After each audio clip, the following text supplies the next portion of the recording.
The stars outside the UTS Devastator were quiet. Far below, the planet Zarathis waited. It was green and bright, filled with life. But soon all of it might be gone. Commander Alex Carter stood on the bridge, looking down at the planet on the large viewing screen. He had done this many times before. He had seen planets fall. Cities turned to dust. Skies turned black. He had watched from this very bridge as the Omega cannon fired and wiped out worlds in seconds. But this time, something felt wrong. Alex was not a man who showed his feelings. His face was always calm. His voice was always steady. He was known for following orders without question. That was why Earth's high command trusted him to lead the Devastator. But tonight, as the planet turned slowly below, a cold feeling sat heavy in his chest. The sound of footsteps pulled him from his thoughts. His second-in-command, Lieutenant Mara Fields, approached quietly. "Sir, all systems are ready," she said. Her voice was firm, but Alex could hear the edge of doubt in it. "Awaiting your order." Alex nodded without looking at her. He already knew the fleet was ready. He already knew the Devastator could fire at any moment. What he didn't know was if he could give the command this time. The silence was broken by the sharp buzz of the communication console. "Hollow call from Admiral Victor Harlan, sir," one of the officers reported. Alex straightened his back. "Put him through." A glowing figure appeared in front of him. Admiral Harlan's face was as hard as stone. His gray hair was cut short. His cold eyes locked onto Alex. "Commander Carter," Harlan said, "Zarathis is the last one standing. You know what needs to be done." Alex nodded slowly. "Yes, sir. I understand." Harlan leaned closer. "Do not delay. We must show the galaxy our strength. Prepare the Omega cannon. Wipe them out. No survivors." Alex felt his throat tighten. He wanted to speak, to ask why, but he knew the answer. Earth wanted total control. Peace through power. Fear through destruction. He cleared his throat. "Yes, Admiral. It will be done." The hollow call ended. The bridge fell silent again. Alex stood still, his hands clenched at his sides. His crew waited for his command. He knew what they expected him to say, but the words felt heavy on his tongue. He turned to Lieutenant Mara Fields. "Prepare the Omega cannon," he said, his voice flat. She nodded and gave the order to the weapons crew. Alex watched as the giant weapon systems came online. The screens showed power levels rising. Lights flashed across the bridge. The countdown had begun. But in that moment, something happened. The small console next to him beeped softly. A private message had arrived. It wasn't from High Command. It wasn't from any Earth ship. It was from Zarathis. Alex glanced around. No one else seemed to notice the signal. He leaned closer and opened the message on his private screen. Words appeared in simple, broken English. It read, "We have the power to stop your warship. We offer peace, not war. Please come. We will show you." Alex's breath caught in his throat. Could this be real? Could they really stop the Devastator? And why would they offer peace when they face destruction? His mind raced. The Omega cannon's power levels kept rising. Time was running out. Alex knew one thing for sure. He needed to find out the truth before it was too late. He closed the message and stood tall. "Hold fire," he ordered, loud and clear. The crew turned to him in shock. Lieutenant Mara Fields looked confused. "Sir," Alex's face stayed cold, but inside his heart beat faster than ever before. "Hold fire," he repeated. "I need to check something first." No one spoke. No one moved. Alex knew this was just the beginning. He knew he had started something he could not stop. Far below, Zarathis waited. The air on the bridge felt thick and heavy after Alex gave the order to hold fire. No one spoke. No one dared move. The crew watched him with wide, questioning eyes. Lieutenant Mara Fields stepped closer. She lowered her voice so the others wouldn't hear. "Commander, what's going on?" Alex didn't answer right away. His eyes were locked on the private message, still glowing on his small console. The words repeated in his mind like a warning and a promise. "We have the power to stop your warship. We offer peace, not war. Please come. We will show you." He knew what he was supposed to do. He was supposed to delete it, report it to Admiral Harlan, and fire the Omega cannon as ordered. But he couldn't. Instead, he turned to Mara and spoke quietly. "Follow me." Without explaining, he left the bridge. Mara followed, close behind, her face tight with worry. They entered the private command chamber. The door slid shut behind them with a soft hiss. Alex locked the door and activated the privacy shield. No one outside could hear them now. He turned to Mara and showed her the message. She read it quickly, then looked up at him, her face pale. "Is this real?" she whispered. Alex shook his head. "I don't know. But if it is, we might be about to destroy people who want peace." Mara's jaw clenched. "And if it's a trick?" Alex sighed. "I need to know the truth." Mara stood in silence for a long moment. Finally, she nodded. "What's the plan?" Alex leaned on the table, thinking fast. "We can't risk alerting Harlan. He's watching us too closely. If he finds out about this message, he'll take control of the ship himself." Mara frowned. "What are you suggesting?" "I'm going down there," Alex said quietly. "I'll take a small team. I'll find out if what they're saying is true." Mara shook her head. "It's too risky. You leave this ship, and Harlan will know something's wrong." "He already suspects something," Alex replied. "That's why I can't wait." Mara pressed her lips together. She knew he was right, but she also knew what this meant. If they were caught, they would be marked as traitors. Alex opened a secure channel on his console. He chose only the names of the people he trusted most, officers who had fought by his side for years, who had seen the same destruction, and who had also started to question it in quiet moments. He sent a short, direct message. "Report to Hangar Bay 3. No questions. Full silence." Mara watched him. "Are you sure about this?" Alex nodded. "It's the only way." They returned to the bridge. Alex stood tall in front of his crew. "Power down the Omega cannon," he ordered. Gasps filled the room. "Sir," one of the weapons officers asked, confused. "We need more data on the planet's energy readings," Alex said, keeping his voice steady. "Hold all fire until I give direct permission." The crew obeyed, though some exchanged uncertain glances. Alex knew they were confused. He knew some of them were already questioning his leadership, but he couldn't stop now. He handed control to Mara. "You have a bridge." Mara nodded and took his place at the command chair.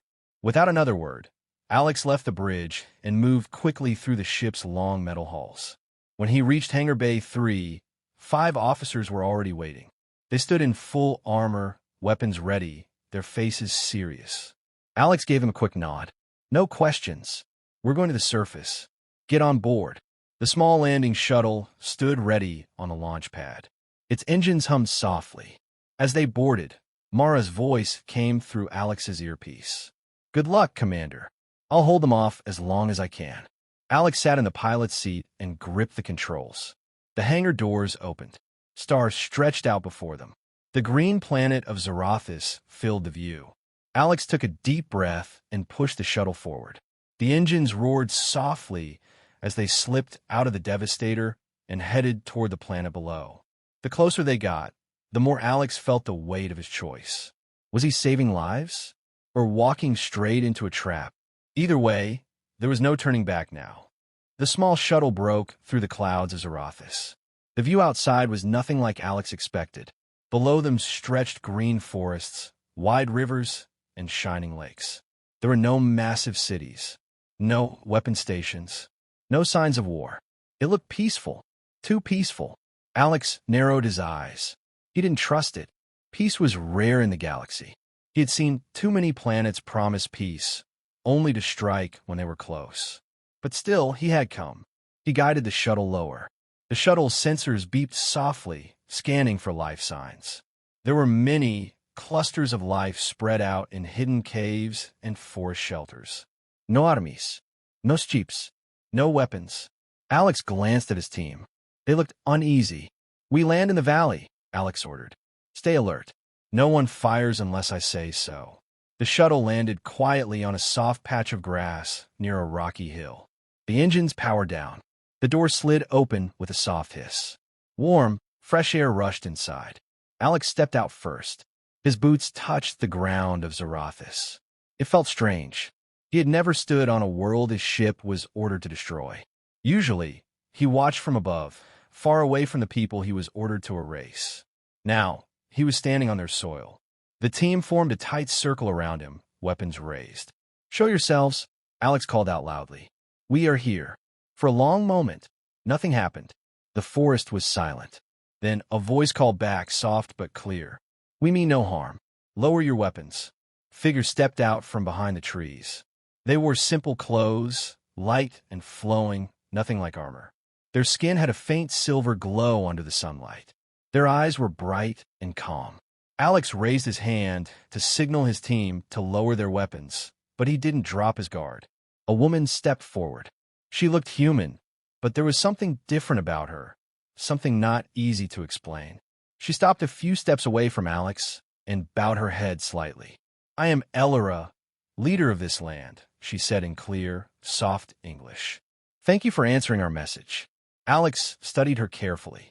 "You said you have a way to stop my ship. I need proof." Elora nodded. "Come with me. I will show you." Alex signaled his team to stay close. They followed Elora through the trees, deeper into the forest. The path led to a rocky hill with a narrow entrance. 2 guards stood there unarmed. Inside, the air grew cooler. They walked through a dark tunnel until they reached a large, open chamber. At the center stood a glowing machine. It hummed softly. Bright blue light swirled around it. Elora stopped in front of it. "This is the energy core," she said. "It can stop your warship without harming anyone." Alex stepped closer. He could feel the energy in the air. It was unlike anything he had seen before. It didn't look like a weapon. It looked alive. "How does it work?" Alex asked. Elora placed her hand on the core. "It connects to the energy field that powers all ships in this system. If we activate it, your warship will lose all power. Engines, weapons, everything will stop." Alex frowned. "You could have used it already. Why didn't you?" Elora looked into his eyes. "Because we do not want to destroy you. We want peace. But if you force us, we will use it to defend ourselves." Alex felt the weight of her words. She was telling the truth. He could feel it. He looked around the chamber. Families huddled in the shadows. Children, mothers, fathers. All hiding. All waiting for death to fall from the sky. He felt sick. All his life, he had told himself he was bringing peace by following orders. But looking at these people, he knew that was a lie. He turned to Elora. "Why did you call me? Why not fight?" Elora's voice was calm and steady. "Because we believe there is still hope in you, Commander Carter. You have the power to stop this." Alex's heart pounded. He knew she was right. He had a choice. But suddenly his earpiece buzzed. Mara's voice broke through in a sharp whisper. "Commander, Harlan knows you're gone. He's taken control of the Devastator. He's preparing to fire." Alex's blood ran cold. He looked at Elora, then at the families hiding behind her. He had no more time. The air inside the chamber felt heavier after Mara's warning. Alex pressed his hand to his earpiece. His voice was low but urgent. "How long until the cannon fires?" Mara's answer came fast. "Less than 20 minutes, maybe less. He's bypassed all ship controls. I can't stop him from up here." Alex cursed under his breath. His mind raced. He looked at Elora. "We're out of time. Can you activate the core now?" Elora nodded slowly. "Yes, but once we start, it cannot be stopped. The energy field will cover the sky. Your ship will lose all power." Alex turned to his team. Their faces were tense. They had followed him here, but none of them expected it to go this far. "We do this," Alex said firmly. "We stop that cannon, or we lose everything." His officers nodded, though fear showed in their eyes. They trusted Alex, but they knew what this meant. It was open betrayal. High Command would never forgive them. Elora stepped to the glowing core. She reached out her hands and started to hum softly. The blue energy grew brighter, swirling faster. Alex stood guard near the entrance with his team. He knew they had to hold this place until the core was fully activated. He didn't know how long it would take, but he knew Harlan would not wait. He tapped his earpiece again. "Mara, report." Her voice came back, more tense now. "Harlan just broadcasted to the crew. He told them you're a traitor. He's ordering your arrest." Alex felt the sting of those words. His crew, his people, were now hunting him. But Mara's next word surprised him. "Not all of them believe him," she said. "A few of us are holding the bridge, but it won't last long. Some of the officers have already joined Harlan. You don't have much time, Alex." Alex felt a small wave of relief, knowing Mara was still with him. "Hold them off as long as you can," he said. "We'll stop the cannon from here." Suddenly, one of his officers, Chief Reyes turned toward the tunnel entrance. Movement! Reyes shouted, raising his weapon. Alex spun around. Shadows moved in the tunnel. Figures appeared, armed and ready. It was Lieutenant Brandt, one of Alex's own officers, someone he had trusted for years. Brandt raised his rifle. "Stand down, Commander," Brandt shouted. "By order of Admiral Harlan, you are under arrest." Alex stepped forward, standing between Brandt's squad and Elora. "Listen to me, Brandt," Alex said loudly. "You don't have to do this. There's another way. We can stop the cannon without killing anyone." Brandt's face was hard. "You've turned your back on Earth, sir. Step aside." Alex kept his ground. "You've seen what we've done to other worlds. Do you really think this is peace? Look at these people. They aren't soldiers. They're families. We can end this the right way." Brandt's jaw tightened. His rifle didn't move. "They're the enemy. Orders are orders." Alex felt the pressure build in his chest. He knew Brandt wouldn't back down. He raised his voice one more time. "I won't let you stop us." Brandt gave the signal. "Open fire." Blaster shots filled the air. Alex and his team dove for cover. The walls shook as the firefight broke out in the narrow tunnel. Energy blasts lit the dark space with flashes of blue and red. Alex fired back, keeping Brandt's squad pinned. Reyes took position behind a rock, covering the left side. Lieutenant Harper moved to protect Elora and the core. The air smelled of burning stone and heat. The noise echoed through the chamber. "Elora, how much longer?" Alex shouted over the gunfire. Elora's voice was strained but steady. "Almost ready. Just a little more." Alex gritted his teeth. He knew they couldn't hold the tunnel forever. Brandt's squad pushed closer. Suddenly, an explosion rocked the entrance. Dust and stone rained down. Two of Brandt's soldiers fell back, coughing and gasping. Reyes had tossed a shock charge, buying them a few more seconds. Alex turned back to Elora. The energy core was now glowing so bright it was hard to look at. The hum grew louder, filling the chamber with a deep vibration. Elora raised her hands higher. "It is ready." Alex grabbed his earpiece. "Mara, tell me the cannon's status." Mara's voice came through, breathless. "Final power level reached. 10 seconds to fire." Alex's heart pounded in his chest. He turned to Elora and gave the order. "Activate it. Now." Elora closed her eyes and pressed her hands deep into the core. A shockwave of blue light shot out, rushing up the tunnel, bursting into the sky. The air crackled with raw energy.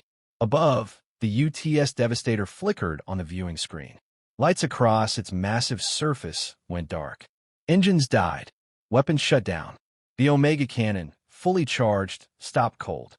The giant ship hung lifeless in space, powerless. Alex lowered his weapon slowly, breathing hard. They had done it. But his earpiece buzzed again. Mara's voice came through, heavy with fear. "Alex, Harlan is sending ground forces. He's not done yet." Alex closed his eyes for a moment. He knew the fight was far from over. The blue energy pulse from the core had spread across the sky like a rising storm. From the ground, Alex could see the dark shape of the UTS Devastator hanging above the planet, completely still. No lights, no movement, no power. He let out the breath he had been holding. They had stopped the Omega cannon. But his relief didn't last long. Mara's words still echoed in his ear. "Harlan is sending ground forces." Alex knew what that meant.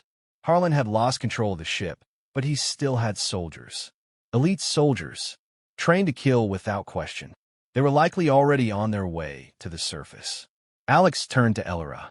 "How long can the core keep the ship shut down?" Elora looked pale, her hands still shaking from using the core. "As long as we keep the core active. But it drains us. We cannot hold it forever." Alex nodded. "Then we finish this now." He turned to his team. Their armor was scorched from the last fight. Their faces were dirty and tired, but they stood ready. "We have one chance left," Alex said firmly. "We bring the core to the surface. We connect it to the planet's energy field. That will make the shutdown permanent. Harlan won't be able to stop it." His team looked at the glowing machine. It was large and heavy, but portable. Reyes spoke first. "If we move it, they'll come after us." Alex nodded. "They will. That's why we fight our way out." Elora stepped forward. I will go with you. The core responds to me. Alex didn't like it. It was dangerous, but he knew she was right. Stay close to me, he told her. They began to disconnect the core carefully. The blue light dimmed but stayed alive. Reyes and Harper lifted it onto a gravity sled. It hovered a few feet above the ground. Alex tapped his earpiece. Mara, we're moving to the surface. What's your status? Mara's voice came back quickly. We're losing the bridge. I can hold for maybe 5 more minutes. After that, they'll lock me out. Alex's heart pounded. They had no time to waste. Hold as long as you can, he said. They moved fast through the tunnels, the sled floating between them. The team stayed sharp, weapons ready. As they neared the tunnel exit, Reyes held up his hand. Contact ahead. Alex moved to the front. A squad of Earth soldiers stood blocking the exit. Their leader stepped forward. It was Lieutenant Brandt again. His rifle was pointed straight at Alex. You're done, Commander, Brandt shouted. Hand over the alien weapon. Surrender now. Alex took a deep breath. He knew words wouldn't work this time. He raised his rifle. Open fire, he ordered. Blaster shots lit up the tunnel. Alex's team pushed forward, covering the sled. Elora stayed low behind the team, her eyes wide but determined. The Earth's soldiers pressed in hard. One of Alex's men, Private Kern, was hit. He fell to the ground with a sharp cry. Alex grabbed him and pulled him behind cover. You hold on, Alex shouted. Kern nodded weakly, holding his side. Reyes and Harper kept pushing forward, clearing a path toward the exit. Alex looked at Elora. Go. Take the core outside. Elora nodded and guided the sled forward. Alex and his team followed, covering her with every step. They broke out of the tunnel into the open air.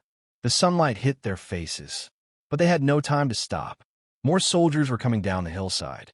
Dropships hovered in the sky, landing troops all around them.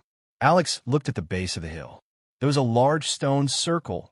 Elora had shown it to him earlier. It was the energy link, the place where the core had to be placed to activate the planet's full defense. We get to the circle, Alex shouted. The team ran, dodging blaster fire. Explosions shook the ground around them. Dust and smoke filled the air. Elora reached the stone circle and placed her hands on the core. Alex stood over her, firing at the incoming soldiers. Reyes and Harper took position on both sides, holding the line. Elora began to sing softly again. The core's blue light grew brighter. It started to rise into the air. The ground began to shake. A deep hum spread across the land. Alex knew they were close. But then, Brandt appeared again, charging straight toward Elora with a blade in his hand. Alex turned and fired, but Brandt rolled aside and kept moving. Alex ran to block him. Brandt swung the blade. Alex caught his arm. The two men struggled, falling to the ground. Brandt's face twisted with anger. You've doomed us all, he shouted. Alex gritted his teeth. No, I'm saving them. With all his strength, Alex knocked the blade from Brandt's hand and pinned him down. Brandt struggled, but Alex pressed his arm against his throat. The ground shook harder. The core floated higher, glowing brighter than ever. Elora's voice rose above the noise. It's ready. Alex looked down at Brandt one last time. I'm sorry, he whispered. He stood, turned to Elora, and gave the final order. Do it. Elora reached up and placed her hands on the floating core. A burst of bright blue energy shot out in every direction. The soldiers froze, blinded by the light. The energy wave spread across the planet and up into the sky, wrapping around the Devastator. The giant warship flickered again, then went completely dark, permanently. The crew on the ground dropped their weapons. The air grew still. It was over. Alex fell to his knees, breathing hard. They had won. The light from the core slowly faded. The ground stopped shaking. The air grew still and quiet. Alex stayed on his knees, catching his breath. All around him, the Earth's soldiers stood frozen. Their weapons hung at their sides. Some dropped them to the ground. Others simply stared at the sky in shock. Above them, the mighty UTS Devastator hung lifeless in orbit. There were no lights, no movement, no signs of power. It was finished. Alex looked at Elora. She stood beside the core, her face pale but calm. The energy had drained her strength, but she was still standing. Reyes and Harper moved closer, keeping their weapons ready, just in case. Alex slowly stood and raised a hand to signal them to hold their fire. "It's done," Alex said softly. Elora nodded. "The Devastator can no longer harm anyone. Its power is gone for good." For the first time in a long while, Alex felt like he could breathe. But his relief was short-lived. His earpiece crackled again. Mara's voice came through, broken and weak. "Alex, I lost the bridge. Harlan's locked me out. The signal cut off." Alex's chest tightened. He knew what that meant. Harlan was still alive, still in command, and still dangerous. Brant, still lying on the ground nearby, let out a bitter laugh. "You think this is over?" Brant growled. "You've only made it worse. High Command will never forgive you. You've doomed yourself." Alex walked over to him slowly. He knelt down and looked him in the eye. "I didn't do this for me," Alex said. "I did it for them. For every world we were ordered to burn. It ends here." Brant's face twisted in anger, but he said nothing more. Alex stood and turned to his team. "Gather the crew. Get the wounded. We'll need to talk to the remaining soldiers." Reyes nodded and moved to help Private Kern, who was still holding his injured side. Harper checked the other soldiers, making sure no one else was a threat. Elora stepped closer to Alex. Her voice was soft but serious. "You have stopped the ship, but Earth will not let this go. They will come for you." Alex knew she was right. He had defied direct orders. He had shut down the most powerful warship in the galaxy. He had betrayed his own fleet. There would be no going back. But when he looked at the people of Zarathis, standing quietly on the edge of the forest, their faces full of hope and fear, he knew what he had to do. "I'm staying here," Alex said. Reyes looked up in surprise. "Commander?" Alex nodded. "I can't go back. You all heard the orders. I'm a traitor now. But these people, they need someone to protect them." Harper stepped closer. "What about us? What do we do?" Alex placed a hand on his shoulder. "You have a choice. You can return to Earth or stay here with me. But if you stay, you'll carry the same mark I do." Reyes and Harper exchanged a long look. Then they both nodded. "We stay," Reyes said. Alex felt a wave of pride and sadness at the same time. Mara's voice came through again, just barely. The signal was weak, but the words were clear. "Alex, they've labeled you a traitor. Harlan has full control again." The signal died for good. Alex closed his eyes. He had lost the ship. He had lost his rank. But standing on the ground of Zarathis, surrounded by people who had feared death only minutes ago, he knew he had gained something far more important. He turned to Elora. "I will help you rebuild. I will protect this place." Elora nodded, her eyes soft but grateful. Alex looked once more at the dark shape of the Devastator in the sky. The warship that had taken so many lives, now nothing but a silent shell. He knew this was only the beginning of a new fight. But for the first time, he was ready to face it. It had been 1 week since the Devastator fell silent in the sky. The mighty warship that had once destroyed worlds now hung above Zarathis like a dead shadow. It never moved. It never lit up again. It had become part of the sky, silent and powerless. Alex stood on a hill just outside the village. From there, he could see the forests, the rivers, and the people of Zarathis working to rebuild. It wasn't easy. The people had spent years hiding in fear. Many had lost their homes. Some had lost family, but they were alive. That was something. Alex looked down at his hands. They were rough and sore from helping to clear the wreckage of broken shelters. He had never worked with his hands like this before. His life had always been orders, strategy, and destruction. Now it was building. It felt strange, but right. Reyes and Harper worked beside him. They had chosen to stay, even knowing they could never return to Earth. They helped the Zarathians repair homes, plant food, and set up new defenses in case Earth returned. Every night, Alex listened to the news broadcasts from deep space. He knew Earth was watching. He knew Admiral Harlan was alive and in control of the rest of the fleet. And he knew Earth had branded him a criminal. His name was now spoken with hate across the United Terran Empire. They called him a traitor, a coward, a disgrace to humanity. But Alex didn't care. One evening, as the sun set, Elora walked up the hill to join him. She stood beside him in silence for a moment, watching the sky. They are afraid to come back here now, Ellerus said softly. Alex nodded. Not for long. They will return. They won't forget what I did. Ellera turned to him. Then we will be ready. And this time, we will not hide. Alex looked at her, surprised by the strength in her voice. You've given us hope, Ellera continued. We thought there was no good left in your people, but you proved us wrong. Alex lowered his eyes. I followed orders for too long. I destroyed worlds. I can't erase what I've done. Ellera placed her hand on his arm. You stopped before it was too late. That is what matters. Alex took a deep breath. The weight of his past still rested on his shoulders, but Ellera's words gave him something he hadn't felt in a long time. Peace. As the sky grew darker, the stars began to appear one by one. The Devastator hung there among them, powerless but still watching. Alex knew the fight was not over. Earth would come again, but this time they would not face helpless victims. They would face a world that had already survived the worst. And they would face him. Alex watched the night sky and spoke quietly to himself. Sometimes peace is worth losing everything. He turned back toward the village, ready to start again.